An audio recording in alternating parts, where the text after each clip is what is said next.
What's up, everybody, and welcome back to another episode of Mommy Confessions. My name is Angel Akita Moore, also known as ThatChickAngel.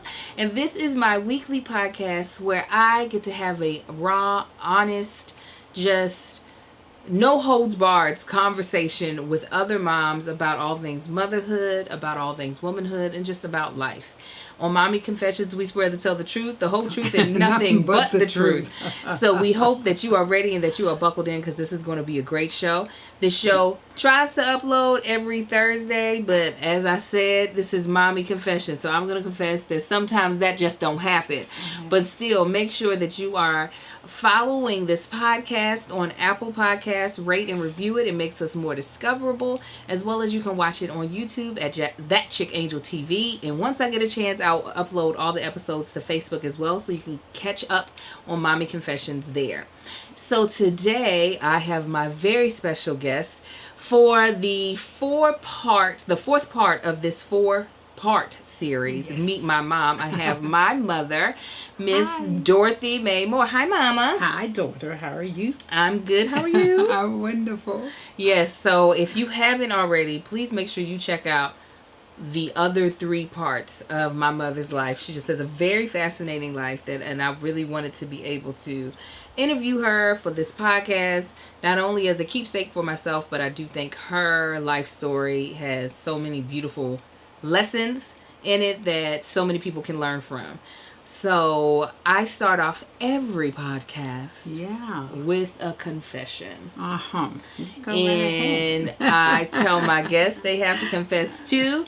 And it can be serious, deep, it can be funny, lighthearted, whatever it is, it just has to be honest.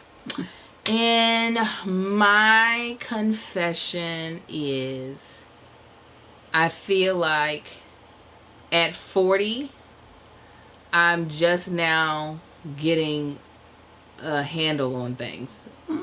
Like I'm just now getting to the point where I actually halfway think I might know what I'm doing. Like I don't feel like I'm scrambling. Like I feel like a lot of my 30s was just scrambling to make things work. I feel like now, not that I feel like I'm all that capable. I just feel like I understand how the Lord works. I understand how I work within His plan. I don't feel like I'm just all over the place. Like I felt like I was that way in my 20s, in my 30s. But now as a 40-year-old mom, I feel like, all right, okay. I get what this game is. It's you don't know what's going to happen, and you just try to react to it in the best way, in whatever way you've prepared. You try to react to it, but you cannot guarantee the outcome. You cannot guarantee the success of anything. Just like me doing this podcast, and I close the door. What's happening? Kids are banging on the door for no reason, and while you would think they wouldn't, they are, and I'm okay with that. Like I feel like that's what 40 has given me. I feel like I have a better handle on things. So, really? Mom, what's your confession? Well, my confession is that I am surprised at how difficult it is for me to get this weight off me that I used to could drop. Let me say, disappointment is that I love working out. I enjoy it. I know the pluses of it. But knowing the pluses of it and doing it seemed to be too far apart. I thought that, when you know something's good for you, you do it. Well, I do it, but I don't do it with the momentum that I really thought I would be able to do it, especially at this time and this point in time in my life. So I'm like, why am I still fighting old battles? And it's all up to me. I enjoy working out. It has such a great byproduct for me, or a positive effect on me, but I don't understand why it still seems to be a struggle for me to do it. And then the weight is not moving like I'm putting in a lot of time and effort, but the weight I had another dress that I was going to wear today, which really just totally pushed me across the edge. And I didn't know why the dress wouldn't come down and lay like it used to lay a few months ago. And I was totally disenchanted. You were disenchanted? I was disenchanted. I said, something, I don't care. So I grabbed pants, and then I didn't like the pants, and I said, So finally, I got on a cover up. It just covers. It just lays. It covers everything, and they don't know you don't know what's underneath of this dress, but it covers it. But I am truly. My confession is that I didn't think that it would be such a disappointment at this point. You thought that you would just do right by now? Oh yeah, I'm trying. I mean, I eat less than I've ever eaten in my life, I believe. I still don't eat all of the right stuff, but I don't have a taste for the right stuff. Well, yeah, that's what a lot of people who are thin, that have to work to be thin, they're like, it's not about that anymore. Oh, that's what it's you eat to live, not live to eat. So they eat what they know they have to eat. Okay. And it's not about enjoying it. So when I asked the man what he ordered, so I could order what he ordered, so I could have me something to eat, that was probably not a good choice. Right, exactly. Well, I was just hungry, and I'm like, okay, let me try a stranger's order, and maybe that'll have a good taste to it. Right. It was good, though. It really tastes good. I enjoyed it. I'm going to well, get that again. It was noodles, so I'm going to get that again. Listen, and as you talk to yourself, so disappointed, but I'm going to keep doing what I do anyway. No, I am sincerely up for the challenge, but I think the pandemic has a lot to do with my being able to be as consistent as I've known to be. I really do. Yeah, I think that's for a lot of people. I mean, some people, they've lost a lot of weight during the pandemic. Most of us have not. And it's just a part of, a lot of times, food has been an escape for a lot of people when they are stressed, when they just don't know what to do with themselves. Mm-hmm. Food, alcohol, drugs, sex, all the vices become a thing.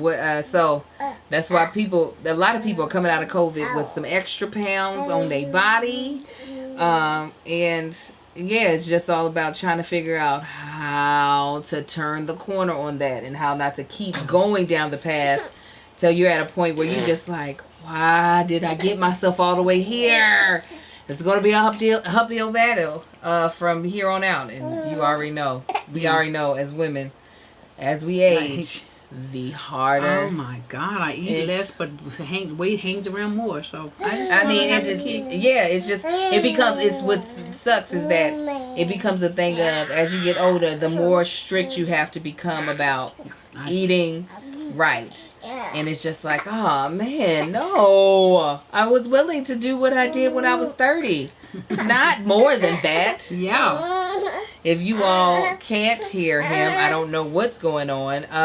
But you should be able to hear my other co-host, Amar, who by the time everyone else hears this will be 1 year old. You want some milk?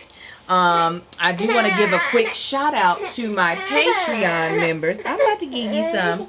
My Patreon members who are watching this live on YouTube. If you would like to be able to watch this podcast as well as my other podcasts live when we record them, you can join my Patreon for the low price of $5. The website to go to is www.patreon.com/ThatChickAngel.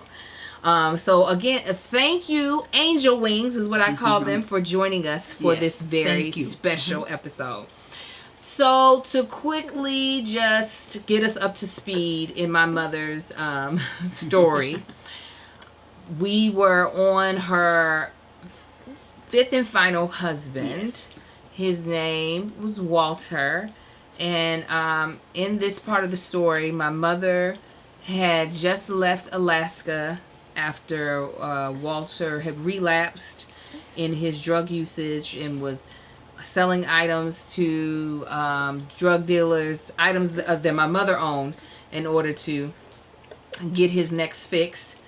And my mother was still, even though she wasn't with him, like physically, was still doing some wifely duties, like showing up to his court cases, visiting him in prison all the way out in California. By this time, she was living back in Kentucky. Yes. Mm-hmm. And I last asked my mother, what made her decide, okay, I can't do this no more. I got to let this man go. Yes, that is where we left off at, and I remember those days very well. Uh-huh.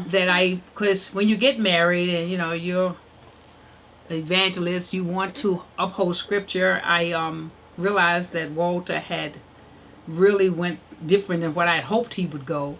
And I wanted to remain his wife, but even during the marriage, we were only married 8 months. A couple times he had asked, we need to get a divorce, which anytime that he would relapse, that would be his thing. I think you need to get divorced. And I'm trying to be the wife that the Bible says, or our interpretation of the Bible says we should be. I'm going to hang in there with you for the bad or for the work, for the good or for the bad. Well, anyway, what happened was when Walter got locked up, I was in Kentucky. And as a matter of fact, we had just moved you to California. Yes. We had just moved, you and I flew to California and got you situated. And then, lo and behold, my husband had done a crime and gotten locked up in California.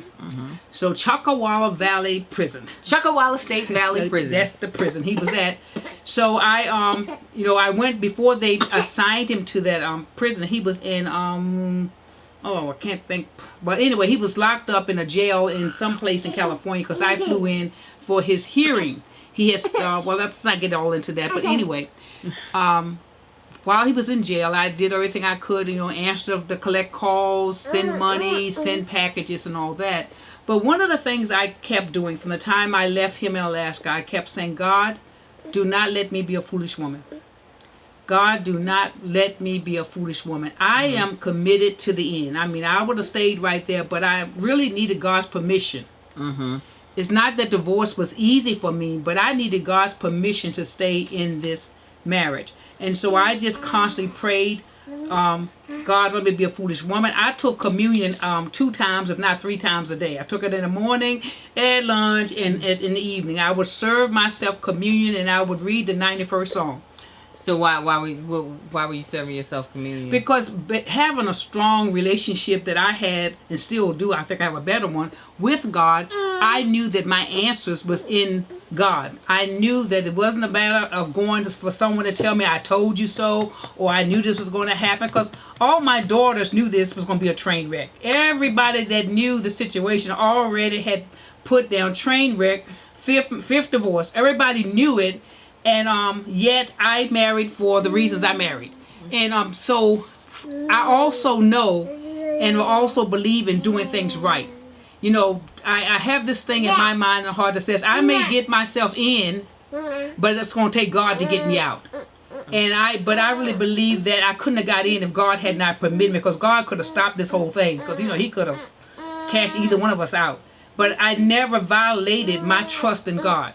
And I think sometimes when we get in trouble, we start throwing out the baby, the wash and everything. But I knew that when I went in, no matter what happened, I was going to need all of God. So that's how I got out. I prayed that prayer. And because, when you're in jail, you got this woman making this big money, and I'm sending him packages. I'm sending money. I'm putting money on the books for him to have. I mean, he could walk around the prison like he's a big dog. Because he had somebody on the outside that was really financially able to do certain things for him. But so then, I'm waiting to hear from God. And the one thing that I believe I heard from God was cut all the money off, cut all the packages and money off, and therein you would have your answer. Because even while he was in jail, he says, I think we should be divorced. And I'm going, I ain't locked up, and I'm willing to stay with you. You still asking me for a divorce? I'm going, okay, God, let me make sure I can hear.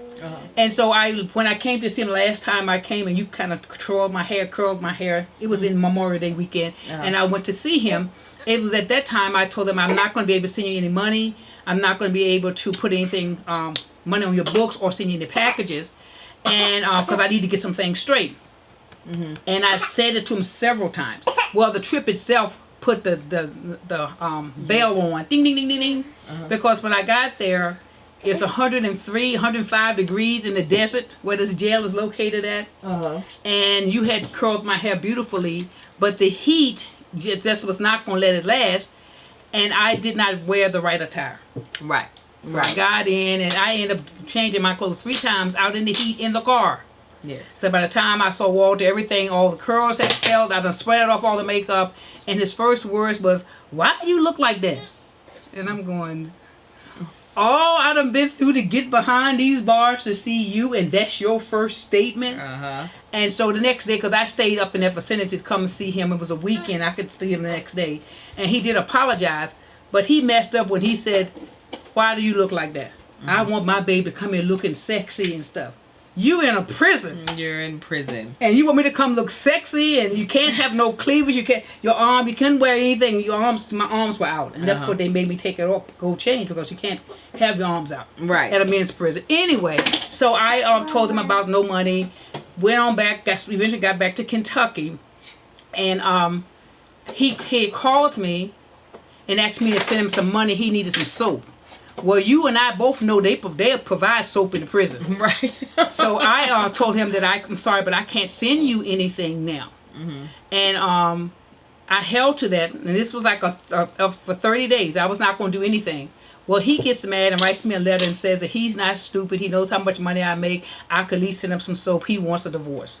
Well, when he asked for the divorce that time, I said, great, and I got my son-in-law, Melissa's husband, to file the divorce papers, and I divorced him, because at this point, it was very obvious that he was in it for what I could do for him and not for me, and I knew, and that was the reason why I prayed the prayer, was he had 11 years. Now, for those of you that... 11 years. 11 years. Those of you that may not know, I was 16 years older than him. 11 years on my life... was not going to look like 11 years on his life. Right. And I kept saying, Lord, if I wait 11 years for this man and he comes out and divorces me and marries somebody younger, I'm going in and he's coming out. So I decided. There's a bunch of us going in. It's like, so I let's not play with this. It's obvious this is not working. And so finally, after he sent me the letter, I sent him the divorce papers. So maybe a few days later, he called naturally to apologize. And I told him, well, the divorce papers are already been sent and they should be with your warden. He says, I said, that's what you asked for. Oh, well, we probably do need. I said, you're right. We probably need to be divorced. It was at that point that I knew was no point in me backpedaling. Because all I need was sincerity of heart. If he had just lied and said he loved me, and just couldn't wait to drink my bath water, I'd have been fine. But that was not what I was getting. And, and God was not going to allow me to wait 11 years for somebody that was not going to give me what I needed. So that's how that one happened. That's how I came. But it was God. It was, and all of us have a relationship with God. It's just a matter. We have to know that it's not going to be, hey, you, divorce him. It's not. We ask for those kinds of signs, but it's going to be very subtle and very simple. Let me ask you a hypothetical. Okay. Because from my encounters with Walter, Walter was an ass even before he went into prison. Like he had tendencies to be able to be mean when he wanted to be mean. Okay. Do you not agree? Example? Like even prior to prison, he would do things to try to curb you. What curb means is to kind of play you off, as if he didn't know that because I remember at one point in time when I didn't think you all were getting married, it was it was him that was just nah, and I'm like, Mama, you ain't got to chase after this man. You got so. I see what you mean. I definitely see what you mean, because he definitely did that. Yes, because even the church I was in, they advised. Matter of fact, they counseled us and told Walter, you go your way and let her go her way. You say she ain't the one, move it, brother. You in the way. You blocking somebody else's business. Go on down the road. So my question is, do you think, this is hypothetical, do you think his going to prison is potentially the only way you would have seen? Because he was the same donkey in prison as he was out of prison. Yep. Do you think you would have reached that same place with him if he was actually around you? Yes, I think I probably may have reached it. I don't know what the word sooner, or I think I would have reached it because of his being a butthole. The buttholeness would have been played out in a different way. Okay. With either other women or things, and I don't have time. And one thing, what we all are clear, he never would physically do anything to me. Right. That's something I don't have any tolerance of that. I'll divorce you if you clench your fist. So you ain't got to hit me. You can act like you're going to hit me.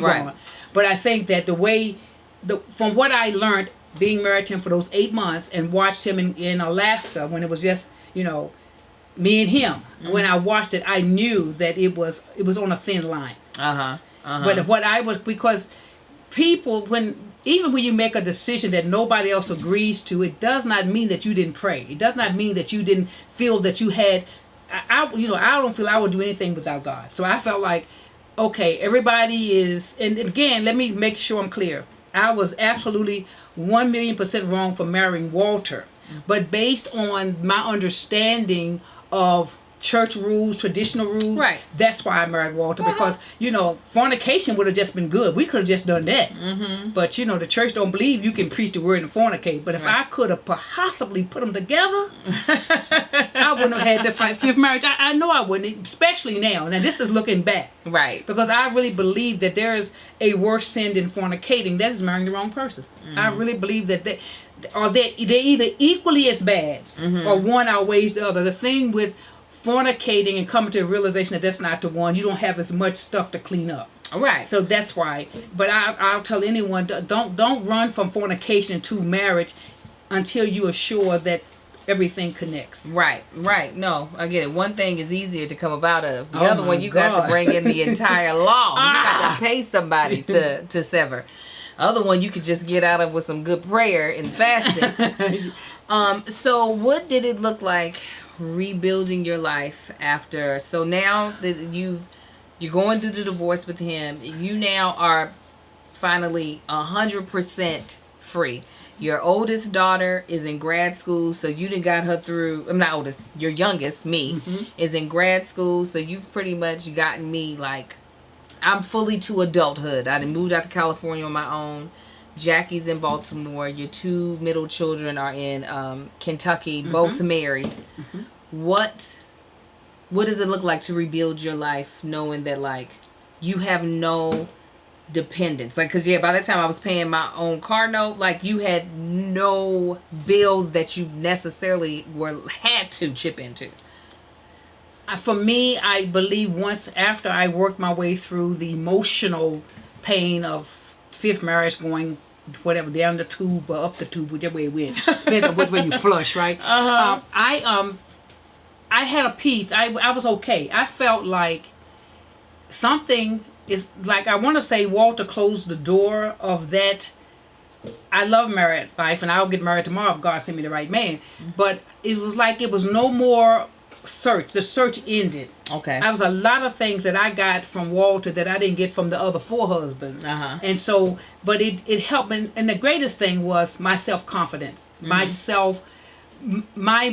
being challenged and also encouraged to love me, to beautify me, to do the things that I like to do or that I look good in, and not be ashamed of or not be under any type of sinful thing. If I wanted to wear shoes that buckle at my ankle or ankle bracelet, put it on because that's what I want. You don't have to worry about the deacons or whomever say, oh my God, she's a woman of the street. Don't matter. Think whatever you're going to think. So, but after getting over the emotional, and it took a while to get over the emotional pain because I really did fall in love with Walter, if I could say that. And I feel that I was free. I was free now to make choices and live with myself and be the independent woman that I've always been, and also just do what I wanted to do. So it was very good. I mean, it's almost like having a birthday and somebody letting you loose, like the keys that unlock you, and now you have all of the pieces to you. What was the thing? Because I remember when you got married to Walter, the one thing I remember was you started listening to secular music. Like, that's when you were introduced to Maxwell. Yes. Oh, yeah, honey. Mm-hmm. Yeah. I was like, my mother was like, that Maxwell? I was like, what you know about Maxwell? My mother did not, like, in our household, while we as the kids were allowed to listen to secular music, that was not something my mother listened to. She listened to gospel music and gospel music only. So when she was talking about, because you went to a concert, no? Yes. She went to a Maxwell concert. I was like, what is happening? So is that something, did you find that, like, that was freeing in the relationship, to be able to try things that you thought were just not for you as a minister? Absolutely. I felt that. And that's what Walter, he was daring enough to say, let's do this. You know how you've seen people do wedding crashers where they would just go crash on my... That's the way me and him would be. We would be like, we would just do silly stuff that I wouldn't have, not only would I have not thought to do it, I wouldn't have done it for all of the good books don't do, but with Walter being that young and also understanding that, Maxwell was telling the whole truth about how he wanted to hold you. I mean, that was stuff that you really thought, and there's a lot of women in church that have the same thoughts that Maxwell sing about, but we didn't know that nobody had put it to music. Oh, okay. We thought it was a secret. Yeah. You were like, you knew I wanted that, Maxwell. You know how to. See, that, my great grandson, he liked the song "Big Girls Back It Up." That little boy loves that song, and he's, at 3 he loved that song. I'm going. But again, it's just so different from where I was raised and what I was allowed to hear, and so. When your divorce was final in what year? 2000 and... Wait a minute, I can tell you. Give me a second. 2003? No, 2002. No, it had to I got married 2002, so it had to be 2004. Yeah, that sounds right. 3 or 4. It was more likely 4 because you moved me out there in 2003 and you all didn't get divorced, I think, until the next year. So yes, it had to be 4. So 16 years have passed since then. What do you feel like has been the biggest change for you from being, so if that's 16 years ago, from being 54 to now being 70? What do you feel like, good question, has been the biggest change for you in your life? You've moved around a lot since then. For those of you all don't know, my mother does not let grass grow underneath her feet. Amen. She doesn't have to. She at one point in time was living in Baltimore, back in Baltimore. Then she was living in Minnesota. At one point in time, she was living in a small city in Illinois called Mackinac. She's lived in Orange County, California. She now lives in the Valley of Los Angeles. She did live in Kentucky again for a little bit, in Shelbyville, Kentucky, in Louisville, Kentucky. She done moved around a lot in those 16 years. But not the moves, obviously. Those were changes. But like what? Well, I came back believing in God more so than ever before. And, I pastored a church for 8 years. 8 of those years. Oh my goodness. I forgot that's a part of her story too. Yes. My mother has been a minister / evangelist for majority of my life, but there was 84. You were 4 years old. I was 4 years old. But for a small stint, she founded and not small. 8 years is a long time, but founded and pastored a church in Louisville, Kentucky called God's Powerhouse for Deliverance Ministries. What? And eventually she ended up closing the church to go back into evangelism, which I've always thought was where my mother was supposed to be, especially because my mother has a free spirit and needs to be able to move around and stuff. What was it like being a pastor, and what was it like to kind of have to let that go? Well, when I first came back from Walt and I knew, I said, well, Lord, I says, something, we're not going to concentrate on me trying to find nobody. Let me just throw myself into the ministry. So I did, and I wanted to start pastoring probably 2 years before I did. But I waited to make sure that it wasn't just a crutch to get rid of the pain. Oh, okay. And so the pastoring was because I'm a connoisseur of pastors. I have a heart for pastors. I believe that pastors I just know that it's so hard to pastor people that love you one minute and hate you the next, people that's there for you one minute and not there, and those that say, I'm going to be with you but crucify me. It's the same way they did Jesus. But I also have a love for God's people. I think God's people are the best thing. It's better than mama's apple pie. It is the greatest. So I love people. So when I came back, I said, well, God, can I have permission to pastor? Because I had been under pastors, and even the pastor that I was under when all of this went down, they were very disappointed with me. And they really did not want me to come back and be part of the church. But I was advised by my present bishop, you need to go back. And so I went back, and I did go back into the ministry and sit there. They were still reluctant about me being there because I had disappointed them. And because I'm a very free spirit, but I will never leave this life wondering how something would feel if I could do it, because I've done it. If I believe it real strongly, I'm going to try. I'm not going to sit back and say, oh, I wish I could go to Alaska to live for a few. I just think it would be nice. I really want to go. I'm not going to say that over and over again and never do it.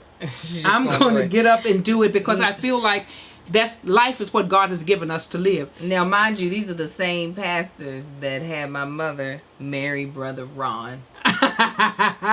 These are the same pastors. Yes. My mother, she says she has a heart for pastors. My mother lays down like a doormat. Yes, for these people, and they just walk all over, which is It is what it is. It is what it. That's exactly. It is what it is. It definitely has formulated how I treat pastors though. It definitely has. Truly, it has informed me on how I treat my pastors that I've sat under. They get respect, but they are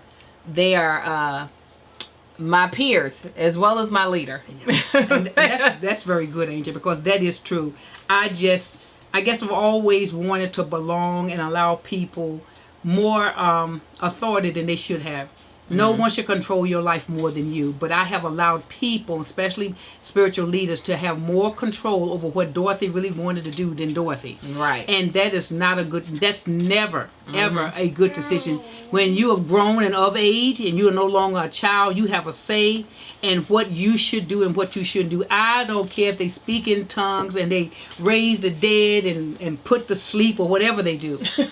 You still are, God is counting on you to know Him enough and trust Him, not her or him, but Him enough that you can decide. And I just was so subservient. Is that the right word? Subservient into my leadership that I did. And after the third marriage, when I got ready for the fourth, I just let them pick. But they didn't pick right, and I knew it wasn't right. But I just went along with it, because it's like, hey, well, the first three choices I made didn't work. Maybe theirs will. And it should not have happened. I should not have done that to that man, nor should I have done that, because it wasn't right, and I knew it deep down within myself. But I just had hoped that, and that's what happens when you take the Bible so literal, that people can take and coerce those words and make you think your pastors, you better respect, honor them that have leadership, or honor them, respect them. But God is in charge of you. Right. And He gives you free will for a reason. And I didn't use it correctly. So when I got back, they did not really want me to be a part of the church. But I went back in because I felt like I'm not running. All I did was marry a man that I had to divorce. Right. I had to go in the office, and the pastor said to me, now will you agree that you shouldn't have married Walter? And I said, well, if it's because my marriage only lasts 8 months, then yeah, you're right. Then you're right. I said, but I just wonder, what do you tell that person who's been married for 27 years and their marriage ends in divorce? Was they wrong for marrying them? Is it longevity that makes it a marriage right? I said, all I can say to you is that I made a decision. I stand by the decision. And if it works better for me to say you were right and I was wrong, you were right, I was wrong. Right. Because there's nothing else. I ain't trying to run from nobody. Right. Now, I'm too country and too, I ain't running. Right. Now, I ain't hiding because I don't have to. Yeah. I make my decisions right or wrong, and I'm going to stand by them. Because hey, wait a minute. I'm the one going through. I'm the one that was up going, run to Jesus.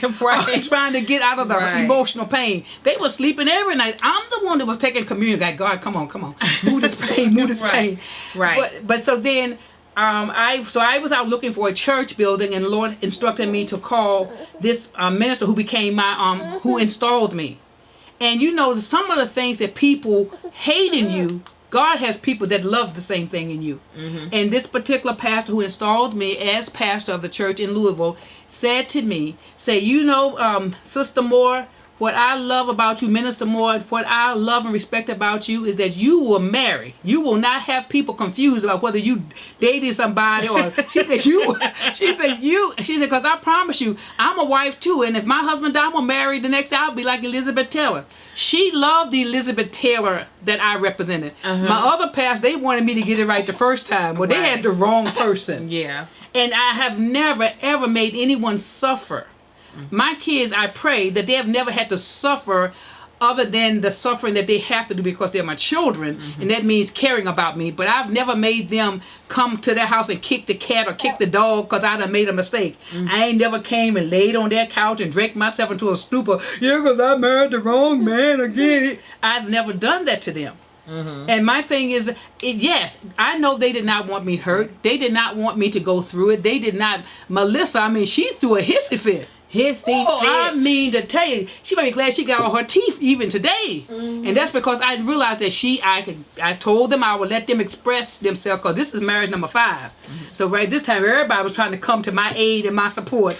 We were like, Mama, now come on. Now, Mama, come on. Listen. Listen, Mama, come on. We would have been just fine if she was shacking up. Just do that. Don't let them have no legal access to you. Nobody told me that statement. I'm gonna promise you. They didn't tell me to I was too young to be able to say that. But had I had this age on me, I'd been like, Mama, just go ahead. Just go ahead, do what you gotta do to feel better, and get up out of there. I would have had no problem saying that. Oh Lord. Yeah. I don't know, but anyway, that when I got installed, I loved the church, I loved the people, and I pastored them with all of my might. But the reason I closed the church was because I sought the Lord. And I said, God, because I was flying to California, preaching in California, flying back to Kentucky for Sunday morning service, doing revivals in California, going back and forth, going to Alabama, going to Baltimore, going to North Carolina, all over the place as an evangelist, yet still pastoring a church. And by this time, my overseer had changed. Apostle White, who installed me, was no longer my overseer. I was with my current bishop. And so him and his wife called me one day and said, daughter, we have been praying about you, and we feel led of God to ask you to seek God and ask God whether you should keep doing both. Should you keep evangelizing, going back and forth, traveling, and pastoring the church? He says, we're not saying you can't do both, but we just feel that you need to make sure, because it's got to take a toll on you after a while, doing all this flying, preaching hard, coming back, trying to teach and doing all that. So I did. I went to God, and it was amazing because what I thought God was going to say was not what God said. And it was confirmed after God told me that He said close the church. I was totally shocked to go in full-time evangelism. And even now, I miss the people. Some of the people are still wandering around, but it's not because they were not taught how to pick a church. It's just they want God's powerhouse. But it's like God's powerhouse is no longer in Louisville, Kentucky. And so, and I never forget that after I made the decision, I shared with my daughters, and I was so blown away with what they said. Mama, we've always thought you were more of an evangelist. Says, Mama, I said, why y'all? Let me finish the statement. They said, Mama, we've always looked at you more as an evangelist than we have as a pastor. And I said, why you didn't say something? Angel says, Mom, because we never wanted you to think that we didn't want you to pastor. She said, but I've met people years later that you have ministered to as an evangelist, and they still are raving and everything. You are such a strong evangelist. So I said, well, Lord, somebody should have told me. And other pastors have come to me and says, oh, no, you definitely an evangelist. Some still call me Pastor Moore, and it doesn't matter whether it's Pastor Moore, evangelist, or minister. It doesn't matter to me. It's just that when I told the membership, my bishop did not agree that I should let the church know that I was closing, because he felt that people would not remain. And I'm not a coward about God stuff. See, it's either God stuff or it ain't. And if God gives me something to do, then it's going to be God. They're going to be, well, this, So I said, no, Bishop. I said, if they don't remain, then they don't remain. But daughter, because the date was set to close it in April, and this decision was made in December. And I said, well, I'm going to let them know at the end of the year how many more months. Because he said, oh, I think you should just I think he was saying wait until I'm like the Sunday before the church closed. Oh, that's just terrible. And I'm like, oh no, we ain't doing that, because I'm going to talk to each one of my members and give them the best wisdom I can, suggestions I can give them, tell them what I see. And God has always anointed me whenever it's necessary for the spirit of prophecy. I can prophesy to you correctly what the Lord is saying, without a doubt. Not because I asked him to give it to me, because he feels like he wants me to do it, because I keep saying, tell somebody else to tell him. But and my whole thing to them, when they were like, well, wait a minute, we'll get here early, we'll give more money, we'll shovel the snow, I said, it's not because of any of that. You all have trusted me for 8 years to hear God for you. Don't you think I can hear God for myself? And that's when I heard because I was blown away with God's answer. And the bishop and his wife, they confirmed that that's what they thought also. but it didn't matter. What mattered was I heard God say, daughter, you don't have to do both. You have my permission to close the church. And I've closed the church, and I have cried tears, buckets of tears for the people, for the children, because I love them. I will, even if the church is open, I will still be crying. So it's not like something that's going to stop. But you know, I don't know if you realize this. I feel like you closing that church was also pivotal in Jackie being able to leave her marriage. I think if that church was still open, I think my sister would still be in the marriage that she needed to leave in order to be in a healthy, functional marriage. So, not that they tied that closely together, but I feel like if God's Powerhouse was still open, unfortunately, my sister would still be married to a man who was abusive, because of both of them being so involved in the church. In case you all don't know, Angel received her call to be a prophet at age 12. So when she says stuff, we don't take it lightly, because we know that she can hear from God. Maybe not the way I hear from God, but Angel don't play. She speaks what's real. And but so what I said all that to say, no, I have no problem, no difficulty in accepting that as being God's truth. Because what I found out is that God connect things, but sometimes we don't see it till it's so far down the road. We realize, oh, well, wait a minute. Had I still been doing that, I couldn't do this. That's why being here with you now, if I was still pastoring God's Powerhouse, how many kids would you have without me being anywhere on the scene? Let me see. Oh, yeah. You would have just, only little Marcus was the only one. The only one, because the other ones I would not have been able to be a part of. But again, my life is so in the hands of God that He can send me to Timbuktu. I think there is a Timbuktu. There is. Yeah, That's He can send place. me there, and I will go. And my thing with me now is slowing myself down, because I should slow down. That's what I think I am going through. You know, in all those 6, so we got to 8 years. So the next 8 years, I did my professional career. You know, I went from, like I say, Minnesota and all those places working, because I'm the Hidden Figures girl. I programmed the computer, that old computer. So I've done all of that. I have gone places. I've been productive right away. You know, most places I've gone, they want me back. But it's not that I'm going back, but they want me back. So I think I have fulfilled some things in my life that I needed to fulfill. And the 16 years that you were talking about, I think that's where I can, if I were to categorize them, I would say spiritually, and then professionally, and now I'm doing more of the spiritual thing in my life now, my personal life. So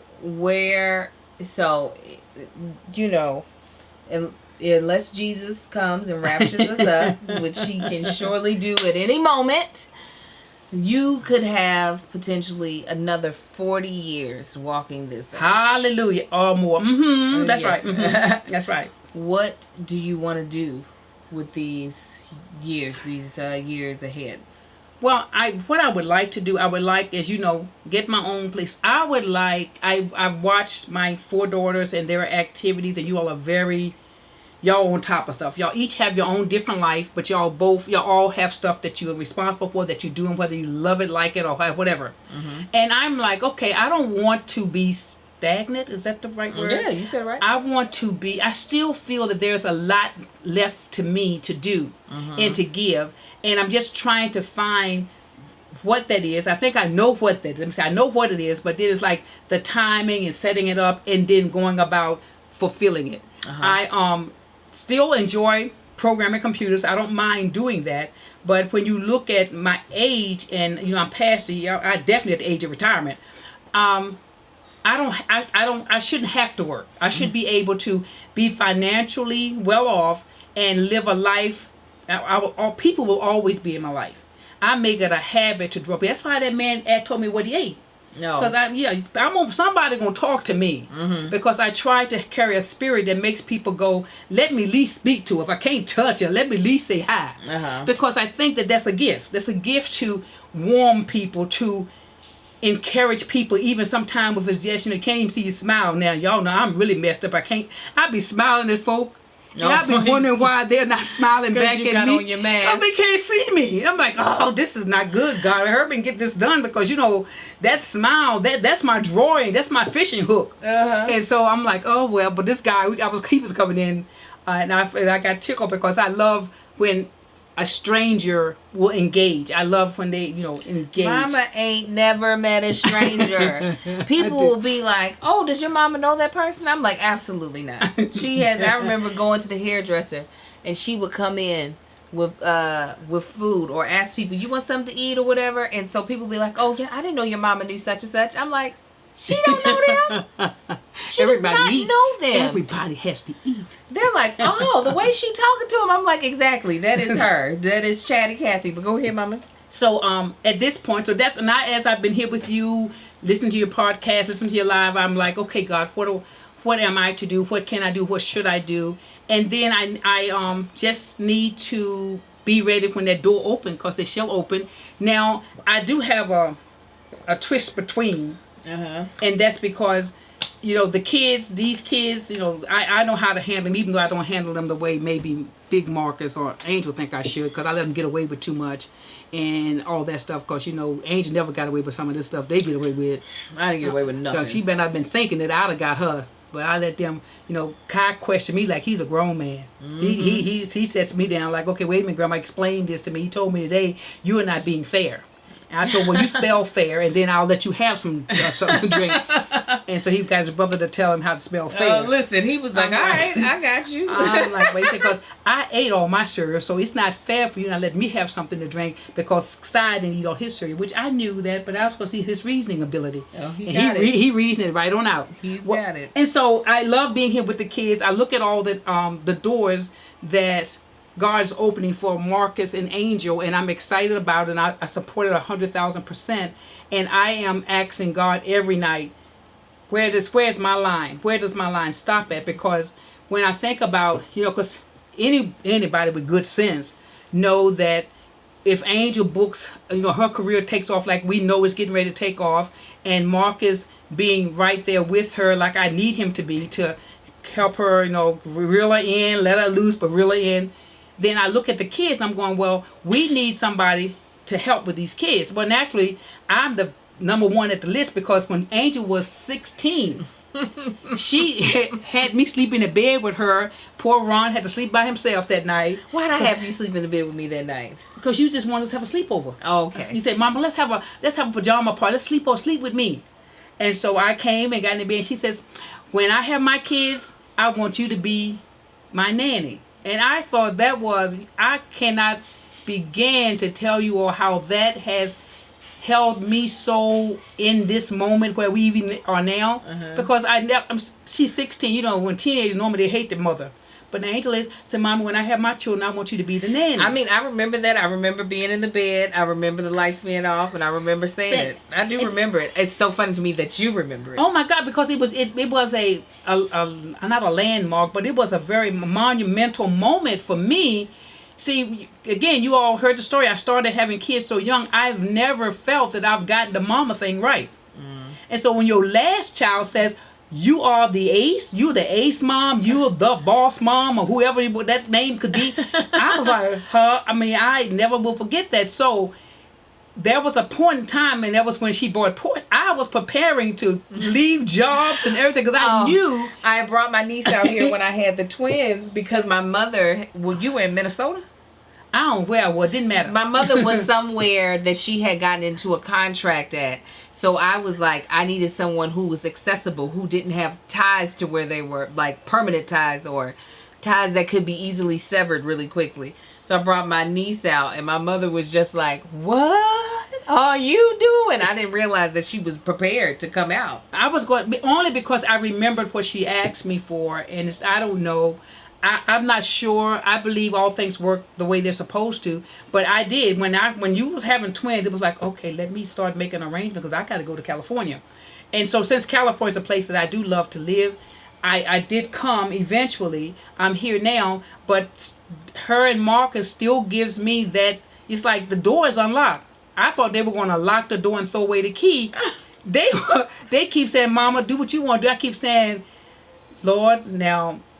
Do you want us to say, okay, so you are locked in, you're the nanny, you can't go nowhere? Part of me had hoped that you all would honor my coming on that plane. I really did. I never thought that you all were going to be nonchalant. Is what I look. I feel like y'all are very nonchalant about. No, because. But you've explained it. But you have explained. You have explained and said, "Mama, no," because you are such. We said we don't want to stifle you or put you. You still a woman on the go. She's still a woman on the go. We want you to go. And I'm like, well, and be honest, everyone. I am not. I'm sorry. I refuse to be that grandmom sitting on the couch, barely able to move, and looking like she don't want to move, and just want to hold the babies and swing at them and miss them. See, these kids get out running. I can catch them. I can promise you that. They take out running. Mm-hmm. But I don't know. If you plant your feet, you got the job. But you gonna have to plant. I got to plant my feet. You have to be the one to plant your feet. We can't plant them for you because we know you will dig them suckers right on up and trot on out. And I think that's what you all have, y'all's pillow talk, you all have definitely decided that that's the only two answers to this thing, is that let her go. We'll find somebody, because we really don't think she's ready to stay. And I'm not sure that I want to stay, because being taking care of the children is a job. But again, if I did it, if I really, really did it, it would not look like it looks now. Mm-hmm. Right now, I'm just filling in. That's where I feel like I'm filling in. Mm-hmm. I'm filling in for either when I make my eggs, or when you all say, all right, we can afford now to bring in the baby, the person that graduated from college with all these degrees in children education and children health. No, you just got to plant your feet. Once you plant your feet, you got the job. You got it. Listen. But again, I would like to, if I planted my feet, I think I still need my own space. And whether you all got that big enough house with the mother-in-law quarters. I get that. And then, that's fine. But excuse me. That's okay. But that's where, and I believe, family, that's where I'm at. I'm at that road where I'm 70 years young. I'm excited.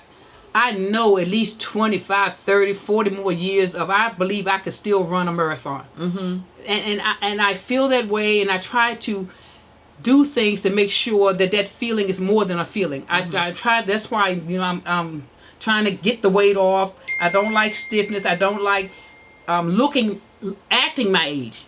Now, I'm looking at my age, but acting my age as far as wait a minute, excuse me, come here, kid, pull me up, come here. One of y'all push me. That's not what I want for myself. Mm-hmm. And then there's something that came, I thought was given to me from God, and I'm still trying to see that through. But I know God. And I'm not, when I say I know God for me. Uh-huh. And so it's like, God, now this thing was ready. They were ready to make me an offer. And you could have got me through the door locked, before this came. And it didn't happen. It did not happen. It did not happen. So she's back here with us, trying to run off. And it ain't happened. She's here. Yes. So no, that's what we've been having to...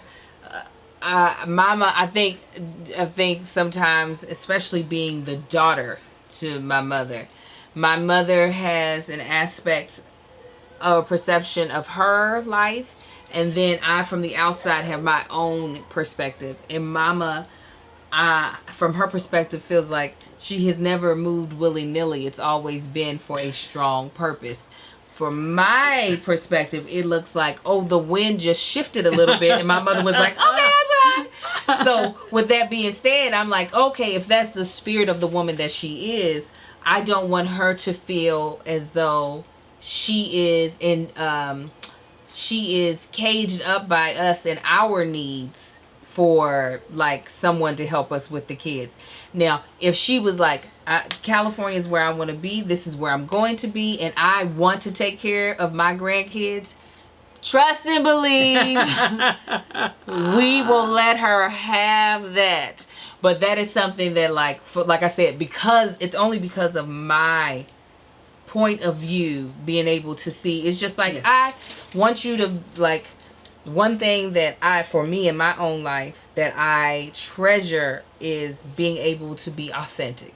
You have always been authentically yourself, even within you might not have had the entire scope of perspective of the world, but you were yourself within the world that you knew. Yes. Because it's made me be able to be very comfortable with who I am. So I don't want to put you in any situation that doesn't allow you to be 100% who you are and who you want to be. And a part of me knows, like, you like being able to have the options to just, go.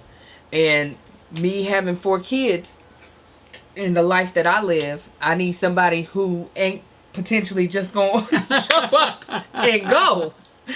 So this has been an ongoing conversation between mother and daughter. But I just want to thank you so much for being so transparent to my audience. Like I said, I feel like your life story is not only riveting to just see all the things you've come through to get to being 70, being still active, working out every day, trying to take the best advantage of your health, but also it is just a huge learning process for anybody, just of how to not get hung up on things that happen in life. I remember seeing somewhere that, like, real forgiveness in anything, because sometimes you have to forgive the people who've done you wrong. Sometimes you have to forgive yourself for making choices that you wish you wouldn't have made. Real forgiveness is just accepting that it happened. Amen. That's where I'm at. Is it just accept it happened? Yeah, it happened. It did. There's nothing I can do. There's no way I can look at the past to make it change that it has happened. That's very true. And I feel like that is one thing that you have perfected is, thank you, regardless of how long it takes you to mourn whatever thing or whatever, you have full acceptance of, these are the events that happen in my life. These are some of the choices I made. These are some of the choices that other people made that had effects on my life that I did not want. But regardless of whether or not I wanted it, it happens. Yes. And I feel like there's a huge freedom in that. It keeps you from becoming stagnant, becoming in a place where you just can't get out of a rut. So thank you so much. Oh, well, you're welcome. Thank you. I've really enjoyed it. And I know years ago you had wanted to write a book or do a movie. Do a screenplay. A screenplay. And I'm hoping that some of this information that you have will be able to fulfill that sometime down the road or whatnot. And I think when you were talking, I just want to share this. I think that what I need to do when I go back and seek God concerning where I'm supposed to be, I believe that sometimes we are not aware of how powerful our words are that we utter to people. And the words you uttered to me about being the nanny has held me fast. And I need to make sure that I'm not trying to fulfill something spoken then without the reality. See, at that time I really didn't know who I was. I didn't know the life that was still in me to live. And then the life, because that man down in Texas, he may be waiting for me, and I got to get there now because I know he got my estate. No, let me stop. But listen, Mama, I am a little bit of a prophet, so I might have spoken it because it was going to happen. But listen, I'm not. Yeah. Well, like I said, but I'm open. It took me a while to get there. The pandemic and all that has made me really, sincerely just pound God, let's you and I talk. What is really going on? Yeah. And to find out, and that's how my peace came, my joy came back when I really realized that it wasn't the size of the room, it wasn't nothing. It was more my inward twirlings, because Plano was almost like put in my mouth, and then it got snatched back, and I'm going okay. And thank God that I'm old enough and wise enough to know you don't want to go nowhere without the blessings of God. Amen. You don't want to I could be in Plano tomorrow. Yeah, you could be. But I dare to go anywhere. No, I'm not. I ain't going on right now. I'm staying here at 7, whatever the address is. I ain't going to say I'm wherever this address is, I'm going to stay here till the Lord say go. You all told me you're not going to put me out, so I'm good. Yeah, you here. No, but thank you for allowing me to talk about myself and being so receptive of it and not being angry with me for being the mother that No. other person that I am. No. And hey, good, bad, and ugly is all in one package. All in one package. All right, you guys. I hope you've enjoyed this 4-part series. If you've missed pieces of it, please go back and watch it. I'm telling you, you will not regret it. If you haven't already, please subscribe to my YouTube channel, ThatChickAngel TV. That's where you can see the visual of this, as well as please rate and review this podcast. It makes us more discoverable. Again, if you would like to see my Mommy Confessions filmed live, as well as all of my other really fun content, join my Patreon at www.patreon.com/ThatChickAngel. You can become an angel wing. But until next Thursday, I hope you all are blessed and you have a wonderful day. All right. I love you all. Talk to you later. Bye. That chick angel.